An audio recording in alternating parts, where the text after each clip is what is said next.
আজ আমি সেই সমস্ত ভিডিও দেখাবো যেগুলো আমার চ্যানেলে আপলোড করিনি। যেরকম একবার আমরা 160 কিলোমিটার গতিতে চলা একটা গাড়িকে দেওয়ালে ধাক্কা মারিয়ে দিয়েছিলাম। ও দ্বিতীয় যে ভিডিওটা আমরা আপলোড করতে পারিনি, সেখানে আমরা একটা শহর বানিয়েছিলাম বাউন্সি ক্যাসলস দিয়ে। সেটা ইনসেন ছিল। আমরা পৃথিবীর সব থেকে লম্বা ডমিনো চেনও বানিয়েছিলাম। আমরা দেখতে গিয়েছিলাম পৃথিবীর সপ্তম আশ্চর্য, আরো অনেক কিছু। আমি আর আমার বয়েস সেগুলোতে মন্তব্য করব আর বলবো যে কি ভুল হয়েছিল। তাহলে চ্যানেলের কোন ভিডিওতে তুমি সবার প্রথম মন্তব্য করবে? 160 কিলোমিটারের চলন্ত গাড়ি এবং দেয়াল। একদম ঠিক বেঁচেছো তুমি। এতে তো কোনো খুব ভালো, স্টোরি ছিল দারুণ। না। আমরা শুধু একটা বোলিং বলকে গাড়ির সাথে আটকে দিয়েছিলাম আর গিয়ে পিনসে ধাক্কা মারলাম। ক্রিস, তুমি বলো এই স্ট্রাইকটা কি স্লো মোতে দেখতে চাইবে? হ্যাঁ, দেখবো তো। কেন? তুমি কতই না খুশি।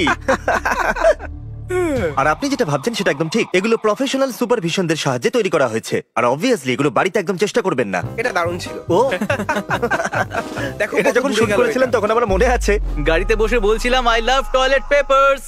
যেহেতু গ্রিন স্ক্রিনে এডিট করতে পারি, তাই আমাদের মনে হয়েছিল গ্রিন স্ক্রিনেতে মারাটা ফানি হবে। ও ওয়াও, আমরা শার্ককে ও মেরেছি। না, আমাদের শার্ক খেয়ে নিচ্ছে। ও, না, না। মগসকে মেরে আরে, দিলাম। এটা আবার কে করেছে? আরে দাঁড়াও, আমার মনে ক্রিসকে হয়েছিল দেখো। ক্রিস ভয় পেয়ে যাবে। ক্রিসের এই ভিডিওটা খুব পছন্দ হয়েছে। তাহলে ক্রিস কি হয়েছিল? আমরা একটা ব্রেড স্লাইস একটা গাড়িতে রাখলাম আর একটা অন্য গাড়িতে রাখলাম। দুটো ধাক্কা লাগলো, বুম, স্যান্ডউইচ। দেখো সত্যি একবার। দেখো তৈরি হয়ে গেছে। হ্যাঁ, বলতে পারি হ্যাঁ, ওটা হয়ে কাজ গেছে। তো হয়ে গেছে। সত্যি। নিজের বাবা মাকে স্যান্ডউইচ বানাতে বলো না। দুটো কার নাও আর সোজা ধাক্কা মেরে দাও, তৈরি হয়ে গেল তোমার স্যান্ডউইচ। ব্যাস। নিজের প্যারেন্টস এর গাড়ি নেবে। আর ওদের ক্রেডিট কার্ডটাও নিও। আর এই সমস্ত ক্যাওজের পর ফাইনালি আমরা একটা কারকে 160 কিলোমিটার গতিবেগে একটা দেওয়ালে গিয়ে ধাক্কা মারিয়ে দিয়েছিলাম। তুমি অ্যাক্সিলারেটরে একটা ইট রেখে দিয়েছিলে আর ওটা চলতে শুরু করে দিয়েছিল। গাড়িতে কেউ ছিল না, ওটা চলছিল, ওটা দৌড়াচ্ছিল আর এটাকে ধাক্কা মেরে দিয়েছিল। এই পুরো ভিডিওর ক্যামেরা শট ব্লারি এসেছিল। আর যখনই আমি ওই ক্যামেরা শটটা দেখেছিলাম, আমি ভেবেছিলাম ওই ক্যামেরা শট আমরা ডিলিট করব, কারণ এগুলো কাউকে দেখানোর উপযুক্ত ছিল না। আর এই ছিল সেই ভিডিও 160 কিলোমিটারের আর দেওয়ালের। আর বাকি ভিডিওগুলোকে এই জন্য বাদ দিইনি যে তাদেরও ফুটেজ খারাপ ছিল। কিছু ভিডিও ভালো হয়নি সত্যি। এই সিকিউরিটি ক্যামেরা ফুটেজ আমাদের ওয়্যার হাউসের। ওখানে একটা বড় গ্লু ট্যাঙ্ক ছিল। এই ভিডিওটা ছিল যে এখানে শেষ অবধি থাকবে সে জিতবে, কিন্তু এই গ্লু ট্যাঙ্কটা ওয়েট নিতে পারেনি আর ভেঙে গেল, যেটা অনেক বেশি হয়ে গেছিল। কারণ আমাদের মনে হয়েছিল 1000 কিলোর গ্লু আটকে থাকবে। আমাদের সপ্তাহ লেগে গেছিল ওটাকে পরিষ্কার করতে। ওটা কিন্তু ফান ছিল না। পরের ভিডিও যেটা আপলোড হয়নি সেটা ছিল পৃথিবীর সপ্তম আশ্চর্যের দর্শন। আমি কি করেছিলাম, আমার বন্ধুদের র্যান্ডামলি সপ্তম আশ্চর্য দেখানোর জন্য ভ্যাকেশনে নিয়ে গেছিলাম। তোমাকে ইজিপ্টের পিরামিডস দেখিয়েছিলাম আর তুমি গিয়েছিলে স্টোনহেঞ্জ। ও, হ্যাঁ, ওটা খুবই বাজে ছিল। হ্যাঁ, জঘন্য সত্যি। ছিল। গ্যারেট গেছিল মাচু পিচু, আর আমরা এখানে রয়েছি কেন আমি জানি না। জিমি, মার্কাস গেছিল গ্র্যান্ড ক্যানিয়ন, লেটস গো। আর এইরকমই ও ওয়াও বেশি হয়ে গেছে। এখন আমাদের কম্পেয়ার করতে হবে। হ্যাঁ। এটা হলো সেই ছেলে যার গার্লফ্রেন্ডের কোনো টেনশন নেই। এটা তুমি। তাহলে শুরুটা তোমাকে দিয়ে করা যাক চ্যান্ডেলার। এটা তুমি হ্যাঁ। গ্রেট পিরামিডে। আমরা ছিলাম দ্য গ্রেট পিরামিডসে। আর এই আমাদের ট্যুর গাইড আমব্রেলা হ্যাটের সঙ্গে। তাহলে পিরামিডস কেমন ছিল? ওটা খুবই বড় ছিল? হ্যাঁ। ভাই তুমি ফোর এই হুইলারে ছেলেটা ছিলে? আমাকে পাহাড়ে নিয়ে গেছিল এইখানে। ও মাই গড। হ্যাঁ হ্যাঁ, আমরা অনেক কিছু স্টান্ট করছিলাম। এখানে আছে টাই নায়াগ্রা ফলসে। মনে হচ্ছে ও একটা টিভি রিপোর্টারের নকল করছে। অনেকদিন বাদে এই হ্যাঁ। ফুটেজটাকে দেখছি। ঠিক আছে, ক্রিস কোথায়? আপনারা যদি ভাবেন যে ক্রিস কোথায়, সেটা ও এই জন্য পাথরের উপর কারণ আমি রয়েছে। স্টোনহেঞ্জ গিয়েছিলাম, ওখানে করার মতো কিছুই ছিল না। দেখো কি আমাদের করছে পেছনে এখানে? পাথর, কি সত্যি? শুধু পাথর। আর ওটাকে পৃথিবীর আশ্চর্য আর বলে? এটা ওয়ান্ডার। আই ওয়ান্ডার যে এটা ওয়ান্ডার কেন, আর হয়তো তাই একে ওয়ান্ডার বলে। আমি যে সপ্তম আশ্চর্য দেখতে গেছিলাম সেটা ছিল রোমান কলোজিয়াম। কিন্তু আমি যখন ওখানে গেছিলাম তখন আমি অ্যাক্সিডেন্টালি আমার ক্যামেরাটা প্লেনের ভেতরেই রেখে এসেছিলাম। পুরো ইটালিতে আমি একটাও ক্যামেরা স্টোর পাইনি। ওই ভিডিওটা তৈরি করতে আমরা 90,000 খরচ করেছিলাম, যাতে প্লেন টিকিটস, হোটেল, ফুড আর বাকি সব খরচও ছিল 90,000। আর যেহেতু আমি ক্যামেরাটা প্লেনের ভেতরে রেখে এসেছিলাম, আমি প্লেনের লোকদেরও ফোন করেছিলাম, কিন্তু ওরা কিছু পাইনি। ওর ফুটেজটাই ছিল না, এই জন্য সেটা আপলোড করা যায়নি। আর অন্য যে ভিডিওটা আমরা আপলোড করিনি সেটা হলো ডমিনোজ। আমরা এই ভিডিওটা শুট করার জন্য 4 বার চেষ্টা করেছিলাম আর 4 বারই আমরা ব্যর্থ হয়েছিলাম। আপনাদের গোটাটা খুলে বলি। প্রথমবার আমরা যখন ভিডিওটা বানাচ্ছিলাম, আমি বয়েজদের একটা ঘরের ভেতরে ডেকেছিলাম আর বলেছিলাম যে সব থেকে কুল ডমিনো চেন বানাবে সে জিতে যাবে। কিন্তু প্রবলেম হয়েছিল যে এটা কেউ করতেই পারতো না, তাই আমি ওদের 3 দিন দিয়েছিলাম কিছু বানানোর জন্য। কিন্তু এরা সবাই একটা ভয়ঙ্কর এরকমটা কিছুই নয়। বানাতে পেরেছিল, যেটা কিনা এটা। 7,000 ডমিনোজ ছিল আর ওটা করতে অনেক সময় লেগেছিল। তোমার কাছে 3 দিন ছিল। এটা কি? তৃতীয় দিন আমরা পৃথিবীর সব থেকে লম্বা ডমিনো চেন বানানোর চেষ্টা করেছিলাম। এটা ছিলাম আমরা ডমিনো তৈরি করার চেষ্টায়। আমরা পুরোপুরি সেট ছিলাম পৃথিবীর সব থেকে লম্বা ডমিনো চেন তৈরি করার চেষ্টায়। হাওয়াতে ওটা বারবার পড়ে যাচ্ছিল, সেজন্য আমরা ওটাকে শুইয়ে রেখেছিলাম। পেপারে ওয়ার্ল্ড রেকর্ড ভাঙা অনেকটাই সহজ মনে হয়, কিন্তু আসলে এটা এতটাই বোরিং কাজ যেরকম একটা লোককে টানা 15 মিনিট ধরে ডমিনো সাজাতে দেখা। সত্যি এই সমস্ত ভিডিওগুলো অনেক মাসের পুরনো। অবভিয়াসলি এগুলো এখনকার কোনোটাই নয়। এটা কোন ভিডিও আমি এটা জানি না। পুরো দিন কাজ করার পর এটা ছিল সেই লম্বা লাইনটার শট আর ছিল সমস্ত ডমিনোজ। একবার দেখো এটা। অনেক বড় ভাই। আমরা ডেডিকেটেড ছিলাম আর চ্যান্ডেলার ওগুলোকে বারবার ফেলে দিচ্ছিল, কিন্তু আমরা ওগুলোকে ঠিক করেছিলাম প্রতিবার। চ্যান্ডেলার মানে আমি বলতে চাইছি আচ্ছা, এখন আমি বুঝতে পারছি যে ভিডিও কেন আপলোড করা হয়। এটা দেখে তো আমরাই বোর হয়ে গেছি। আপনারা দেখতে পাচ্ছেন? জানি না কেন আমাদের মনে হয়েছিল ডমিনোসের লম্বা লাইনটা আমরা রাস্তার পাশে দাঁড় করিয়ে ওয়ার্ল্ড রেকর্ড ভাঙবো, কিন্তু এসব কিছু হয়নি। যখন আমরা রিয়েলাইজ করেছিলাম তখন ওগুলোকে আমরা ফেলবার সিদ্ধান্ত নিয়েছিলাম, কারণ আর হ্যাঁ, এটা ছিল সেই চেন যেটা পড়লো না। হ্যাঁ, এটাই সেই চেন। এই দেখুন কিরকম এগোচ্ছে। এটা এতটাও মজার ছিল না যতটা ভেবেছিলাম। এটা না। খুব স্লো। কত বোরিং, তাই না? মানে আপনারা বুঝতেই পারছেন কেন আমরা এটাকে দেখাইনি। এই ডমিনো চেনটা খুবই খারাপ ছিল, কিন্তু এর শেষে আমরা একটা কুল সারপ্রাইজও রেখেছিলাম। আমরা লিটারালি সমস্ত ডমিনোজের আর্ট ওয়ার্ক ভিডিওর শেষে একটা ফিনালের মতো করে রেখেছিলাম। এই ইউটিউব বাটনটা পড়তে অনেক বছর লেগেছিল। এটা স্যাটিসফাইং, অনেকটাই স্যাটিসফাইং। ও আমরা যাই করছিলাম কোনোটাই কাজ করছিল না, আমাদের বারবার সেটা ফেলতে হচ্ছিল। সত্যি এটা ডিজাস্টার ছিল। আমরা ডমিনোজ সাজাতে পারি না। আচ্ছা, এটা- কত দাম পড়েছিল এগুলোর? কত? আমার মনে হচ্ছে 70,000। ভাগ্য ভালো আমার পকেট থেকে যায়নি। Social distancing. পরের ভিডিও যেটা আমি দেখাতে পারছি না, সেখানে আমি কিছু ডগসদের তাদের জীবনের সেরা মান্থ উপহার দিতে চেয়েছিলাম। আমি কি করেছিলাম, আমি একটা বাড়ি নিয়েছিলাম আর সেটাকে রেনোভেট করে ডগি ওয়ান্ডারল্যান্ডে বদলে দিয়েছিলাম। তার পিছনে একটা বড় ফেন্সিংও লাগিয়েছিলাম, আনলিমিটেড ফুডস এনেছিলাম, আনলিমিটেড টয়েজও এনেছিলাম, মানে ওদের যা দরকার ছিল সবই দিয়েছিলাম। কিন্তু প্রবলেম হলো আমেরিকাতে কিছু ডগসদের একসাথে রাখতে গেলে কিছু লস ফলো করতে হয়, তাই বলাই বাহুল্য এটা সহজ ছিল না। তাই হ্যাঁ, আমি 60 থেকে 70,000 খরচ করেছিলাম ওই বাড়িটার উপরে আর বাকি সমস্ত জিনিসেও। কিন্তু যখন শুটিং এর সময় এলো তখন আমি জানতে পারলাম এগুলো অ্যালাউডই নয়। আপনি কিছু ডগকে কিং সাইজ লাইফ দিতে পারবেন না, কারণ অ্যাপারেন্টলি আপনার কাছে লাইসেন্স এছাড়া আরো অনেক জিনিস থাকার দরকার ওদেরকে রাখার জন্য। পরের ভিডিওতে আমরা চেষ্টা করেছিলাম কিছু ওয়ার্ল্ড রেকর্ড ভাঙবার। এই ভিডিওতে আমরা 100টারও বেশি ওয়ার্ল্ড রেকর্ড ভাঙবার সিদ্ধান্ত নিয়েছিলাম, আর সত্যি কথা বলতে কি এতে অনেকটাই পরিশ্রম হয়েছিল। তাহলে এই হলো কিছু রেকর্ড যেগুলো আমরা ভেঙেছিলাম। ক্যান নিউটন NFL কোয়ার্টার ব্যাগের সাহায্য নিয়েছিলাম যাতে আমরা ফুটবল ওয়ার্ল্ড রেকর্ড ভাঙতে পারি। কি দারুণ! 31 ইয়ার্ড থেকে তুমি এটা করে দেখিয়েছো। Thank you. ওটা টায়ারের মাঝখান থেকে ফেলা সব থেকে লম্বা থ্রো। 31 ইয়ার্ড। হ্যাঁ একদম। টায়ারের মাঝখান থেকে মানতে হবে।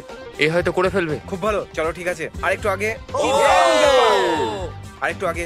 আগে, ঠিক আছে। চ্যান্ডেলার নিজের চোখে কাপড় বেঁধে লংগেস্ট ক্যাচের রেকর্ড তৈরি করতে পেরেছিল। বিশ্বাস করুন, এটা অ্যাকচুয়ালি সত্যি ওয়ার্ল্ড রেকর্ড ছিল। গিনেজ ওখানেই ছিল, আর ওটা বন্ধ চোখে পৃথিবীর সব থেকে লম্বা ক্যাচের রেকর্ড করেছিল। আর একটা গিনিস ওয়ার্ল্ড রেকর্ড। আপনারা আবার এটা জিতলেন। Thank you. তুমি আর ক্যাম নিউটন ওয়ার্ল্ড রেকর্ড বানিয়েছিলে। আমরা বানিয়েছিলাম, আর আমি ক্যাম্পকে থ্যাংক ইউ বলতে চাই এই রেকর্ডটা দেওয়ার জন্য। খুব ভালো। তুমি ওর সাথে মিলে আরেকটা ভেঙেছিলে, তাই না? এটা হলো সেটা যেটা অনেক NFL প্লেয়ারের কাছে আছে। 1 মিনিটে সব থেকে বেশি 30টা ক্যাচ ধরা হয়েছিল, আর তুমি আর ক্যাম মিলে 32টা ক্যাচ ধরে সেটাকে ভেঙে দিয়েছিলে। 51। ওয়াও! ও 51টা ক্যাচের সাথে। আমি এটা একদমই করতে পারতাম না আমার কোয়ার্টার ব্যাকম্যানকে ছাড়া।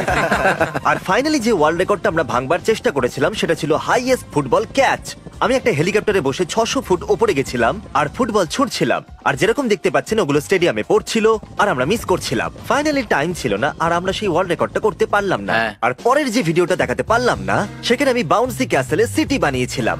জানি না কেন মনে হয়েছিল ডজন ডজন বাউন্সি ক্যাসেলকে রেন্টে নেওয়া আর অনেক লোককে ডেকে এনে সিটি বানানো একটা ভালো কাজ হতেই পারে। এই ড্রোন শটটা যেটা আপনারা এখন দেখছেন, আমরা লিটারালি এই বাউন্সি সিটিটা সকলে মিলে বিল্ড করেছিলাম। ঠিক আছে, তাহলে এইভাবে ভিডিও শুরু হয়েছিল। আমরা পৌঁছেছিলাম এই সিটিতে দেখো যেটা কেমনভাবে high বাউন্সি ক্যাসেল দিয়ে ভরা ছিল। এখানকার সবকিছুই খুব বাউন্সি, আর এখানকার সিটিজেনরাও খুব bounce happy. Brother Bobby Bolivar. এটা তো কল ব্যাক ছিল, ওখানেই আছে। আর ওই স্পটটা তো দেখো, ওখানে ট্যাগও লাগানো আছে। এটা হলো আমাদের জীবনের সব থেকে এম্বারেসিং ভিডিও যেটা আমরা শুট ওটা কি? করেছিলাম। ওখানে ওটা কে রাখলো? লজ্জার ব্যাপার তো এখনো শুরুই হয়নি। এই এলাকাতে সকলের কাছে নিজের পিও বক্স আছে, আর আমাদের লন মোয়ার বাবলস ব্লো করে। আমাদের lawn mower Okay. Bubbles blow করে।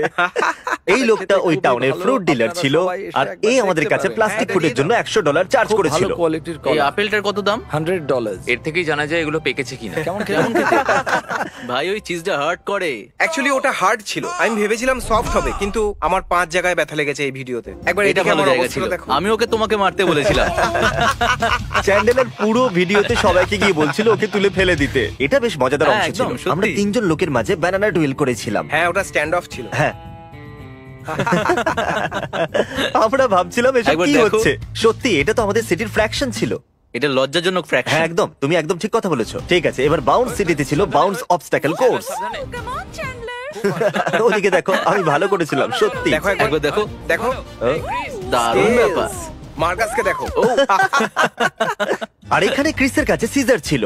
এই সিটি যেটা তৈরি করা হয়েছে ইনফ্ল্যামেবল বাউন্সি ক্যাসেল দিয়ে, সেটা তুমি ফুটো করে দিয়েছিলে। তারপরে বাকিগুলো ফুটো করতে শুরু করেছিল, আর তারপর আমরা ওখান থেকে পালিয়ে গেছিলাম। আর সবাই আমাদের তাড়া করেছিল কারণ আমাদের কাছে সিজার ছিল। ডোন্ট ওয়ারি, আমি কাঁচিটা ফেলে দেওয়ার পরই ওখান থেকে পালিয়ে গেছি, তাই তাই কাঁচি আমাদের ছিল না। শহর থেকে বাইরে বার করে দেওয়া হয়েছিল কারণ আমাদের কাছে সিজার ছিল, আর যেটা রুলস এর বিপক্ষে ছিল। এইরকম ভাবে বানিয়েছিলাম আমি ওই বাউন্সি ক্যাসেলের সিটি, আর সেটা দেখাতে না পেরে আমার একটুও দুঃখ হয়নি। আমি ভেবেছিলাম তুমি আমাকে কখনোই ভিডিওটা দেখাবে না। কিন্তু আজকে দেখিয়ে দিলাম। You are welcome. এটা আমার দুঃখের কর্নার। আর যে ভিডিওটা ফাইনালি আপনাদের দেখাতে চলেছি সেটা ছিল ডাইনোসর ভিডিও। আমি আর আমার বয়েজ মলে গেছিলাম ডাইনোসর হয়ে, আর আপনারা পছন্দ করেছিলেন বলে আমরা ডাইনোসর হয়ে একই কাজ আবার করেছিলাম। সেটাও আপনারা পছন্দ করেছিলেন, তাই আমার লজিক বলেছিল বেশি ডাইনোসর নিয়ে একই কাজ কেন না আবার করা যাক। তাই আমরা হাজারো ডাইনোসর কস্টিউম কিনেছিলাম আর অনেক লোকেদের একসাথে ওখানে ডেকেছিলাম। এটা অনেক মাসের আগেকার কথা, এই সমস্ত শুরু হবার আগে। তাই আমি ওদেরকে সমস্ত ডাইনোসর কস্টিউম দিয়ে দিয়েছিলাম আর জায়গায় জায়গায় আক্রমণ করা শুরু করলাম। সেটা সম্পূর্ণ হয়নি কারণ আমি অসুস্থ হয়ে পড়েছিলাম আর অর্ধেক রাস্তা থেকে আমাকে ফিরে আসতে হয়েছিল। আমি অসুস্থ হতে একদম অসুস্থ পছন্দ হওয়া করি না, কারোর পছন্দ নয়। কিন্তু এত সবকিছু সত্ত্বেও এই ভিডিওটা সত্যি ফানি ছিল।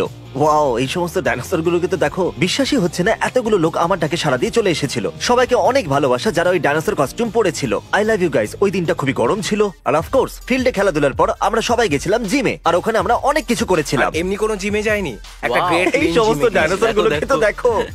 ও পড়ে গেল। এই ভিডিওর পিছনে আইডিয়া এই জন্য ছিল যে আমরা সবাই ডাইনোসর কস্টিউম পরে যদি কোনো মলে যাই তাহলে সেটা খুবই মজাদার হবে। জিম ভালো ছিল, কিন্তু আমার ফেভারিট পার্ট ছিল যখন আমরা মুভি থিয়েটারে গেছিলাম। তাই আমরা অনেকজন ডাইনোসর কস্টিউম পরে মুভি থিয়েটারে গিয়েছিলাম। আমরা ওই থিয়েটারের সমস্ত সিটসের সমস্ত টিকিটস কিনে নিয়েছিলাম যাতে আমরা এই শটটা আর এটা পেতে খুব পারি। এক্সপেন্সিভ ছিল, তাই না? একদমই তাই ছিল। আরে ওই ছেলেটাকে আরে তাকে দেখো, দেখো। ওকে কি ফানি লাগছে। ও দেখো একবার, দারুণ লাগছে। দাঁড়াও, আমরা কি দুটো টিকিট কিনতে ভুলে গেছিলাম? আরে কি দারুণ, এখানে দুজন ডেটে এসেছিল। দুজন আমাদের মাঝে ডেট করতে এসেছিল। এটা একটা অ্যাস্টেরয়েড যেটা পৃথিবীর উপরে পড়তে চলেছিল, আর এই কথাটা আমাদের ডাইনোসরসরা পছন্দ করে। এটা তো আমারও পছন্দ নয়। এটা ওদের পুরনো স্মৃতিকে তাজা করে দিয়েছিল। এটা পাগল হয়ে যাচ্ছিল। আমাদের মনে হয়েছিল এটা খুব মজাদার হবে। রেগে গিয়ে আমরা মলের ভেতরে রেড করেছিলাম কারণ আমাদের জোর করে পৃথিবী ধ্বংসের দৃশ্য আবার দেখানো হয়েছিল। মলে এদেরকে দেখে সবার ভালো লাগছিল, তাই সবাই হয়তো একটু দাঁড়িয়ে দেখো গিয়েছিল। এদেরকে। হ্যাঁ একদম, কিন্তু হয়তো মলের ওনার আমাদের খুব গালাগাল হ্যাঁ, দিয়েছিল। গালাগালি তো করেছিল মনে যখন আছে। আমি ঠিক হয়ে গেছিলাম তখন আমি আবার এটা করতে চেয়েছিলাম। তাই আমি জিজ্ঞাসা করেছিলাম কত কস্টিউম বাকি আছে, কিন্তু ওরা বলেছিল একটাও নয়। সবাই নিজের কস্টিউমটা বাড়ি নিয়ে গেছে আর আমি শুধু স্তব্ধ হয়ে গেছিলাম। আর আপনারা এই ভিডিওর জিস্ট পেয়ে গেছেন। আমরা এর আগে অনেক ভিডিও দেখাতে পারিনি, সেগুলো সব যদি যোগ করা যায়, যেগুলো কখনোই আপলোড হয়নি, সেগুলো বানানোর খরচ প্রায় $4 লাখ ছিল। কিন্তু আমি আপনাদের কেয়ার করি তাই জঞ্জাল আমি আপলোড করিনি। যদি কোনো ভিডিও ভালো না হয় সেগুলো আপলোড হয় না। শুধু টাকাই নয়, এই ভিডিওগুলো বানাতে অনেক সময়ও লেগেছিল। বাউন্সি ক্যাসেল ভিডিও বানাতে অনেক সময় লেগে গেছিল। পৃথিবীর সপ্তম আশ্চর্য দেখানোর ভিডিও তৈরি করতে প্লেনের ভিতরেই 6 দিন কেটে গেছিল। ডমিনোস ভিডিও বানানোর জন্য আমরা 4 বার ট্রাই করেছিলাম। গতিবেগের কারের ভিডিও বানাতে আমরা 1 সপ্তাহ প্রিপারেশনই লাগিয়েছিলাম, আর কিছুদিন শুটিং এও। এগুলো অনেক মাসের পরিশ্রম যেগুলো সম্পূর্ণই হলো না। যেরকমটা আমি বলি যে আমি শুধুমাত্র ভালো ভিডিওই আপলোড করি, সেটা আমি জেনুইনলি বলি। কিচ্ছু যায় আসে না অনেক মাস লেগে যাক বা অনেক টাকা খরচ হয়ে যাক সেটা বানাতে। আমার পছন্দ না হলে আমার মনে হয় না আপনাদেরও সেটা পছন্দ হবে। আমি সেগুলোকে ফেলে দিই এই পিএনজি ডাস্টবিনেতে। আমি সেগুলো আইস এজ বেবিকে দিয়ে খাইয়ে দেবো। জানি না এগুলো আমার ওয়ালে কি করছে। তাই আমাকে একটা ফেভার করবেন আর সাবস্ক্রাইব করবেন, কারণ যেগুলো আপনাদের সাব বক্সে থাকে সেগুলো দেখার মতোই থাকে। Love you guys, see you letter.